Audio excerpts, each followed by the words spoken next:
Nous sommes donc de retour dans cette rubrique Le Broker du jour avec David Derry, David qui est analyste marché chez eToro. On va désormais parler des marchés américains, des marchés US.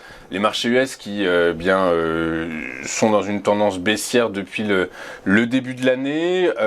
Très peu de catalyseurs à la hausse. Là, cette semaine est cruciale, c'est la publication des résultats d'entreprise qui commence jeudi avec les banques américaines.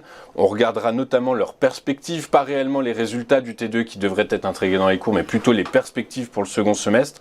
Qu'est-ce que vous en attendez? Comment vous voyez l'évolution prochaine, David? Écoutez, les signes, en tout cas pour les résultats, n'ont pas l'air d'être très bénéfiques pour le moment. On a l'air d'avoir eu quand même un deuxième trimestre de l'année assez compliqué. Donc on suivra ça. En tout cas, c'est sûr que ça va être un gros catalyseur sur les marchés. C'est ce qui risque de faire la volatilité des prochaines séances, que ce soit sur le Nasdaq ou que ce soit sur les autres marchés américains. On le voit là, ici, le Nasdaq par exemple, on avait commencé l'année quand même au-dessus des 16 500 points. Donc on a perdu 5 000 points quand même sur l'ensemble du Nasdaq en une année. On l'avait déjà dit la semaine dernière, mais c'est sa pire performance depuis 1962 et c'est sa quatrième pire performance de l'histoire, de son histoire. Donc c'est quand même assez grandiose. Et puis là, on a un Nasdaq qui a rebondi aux alentours des 11 000 points. Donc peut-être que les 11 000 points jouera le rôle de support pour le Nasdaq. Mais là aussi, on a des perspectives de croissance quand même assez inquiétantes. Et une banque centrale qui justement fait tout et met tout en œuvre pour justement essayer de relancer l'économie et éviter qu'on soit dans une inflation trop forte. Et on verra maintenant aussi, on attend les résultats de la croissance aux États-Unis pour savoir si on est en récession ou pas. Et peut-être que si on apprend le fait qu'on ne soit pas en récession, mais il y a très peu d'espoir pour les gens qui nous écoutent. Aujourd'hui, la plupart des analystes tablent sur le fait qu'on va rentrer quand même en récession à la fois aux États-Unis et aussi en Europe. Mais si ce n'est pas le cas et qu'on a une croissance positive au deuxième trimestre de l'année, ça pourrait être un catalyseur aussi positif pour les marchés et ça pourrait les refaire partir à la hausse. Et ça pourrait les refaire partir à la hausse. Cette semaine, on a deux données macroéconomiques extrêmement importantes en provenance des États-Unis, c'est l'inflation et les prix. Alors l'IPC Core, l'inflation des produits et les prix à la production industrielle et les ventes de détail. Tout ça seront de ces trois données macro seront potentiellement des catalyseurs à la hausse ou à la baisse. On attend avec impatience leur publication. Vous parliez du Nasdaq, on va parler donc de Twitter. Twitter qui souffre finalement du revirement de situation. Elon Musk finalement a décidé de ne pas racheter Twitter.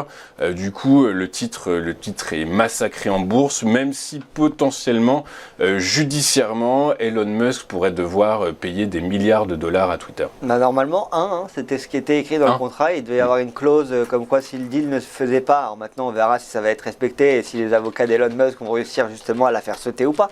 Mais normalement, si le contrat n'était pas respecté par une des deux parties, quelle que soit la raison, il devait y avoir une clause une pénalité de 1 milliard de dollars pour la personne qui refuse de faire le deal. Là, en l'occurrence, c'est Elon Musk. Elon Musk qui fait la pluie et le beau temps, mais qui est très aimé par les investisseurs particuliers. Nous, on le voit et on le constate bien chez eToro, parce que Twitter a été dans le deuxième trimestre l'action qui a le plus progressé parmi les portefeuilles de nos clients. Donc c'est-à-dire que c'était l'action qui a le plus progressé et qu'elle est rentrée dans le plus de portefeuilles de nos clients à l'annonce d'Elon Musk. Et là d'ailleurs on le voit, Elon Musk avait annoncé justement en mars son rachat aux alentours de 30 $. On était à un peu plus de 30 $ l'action. On était monté, le prix d'action auquel il devait racheter, c'était 54 $, un peu plus de 54 $ par action, ce qui représentait un deal à 44 milliards au total.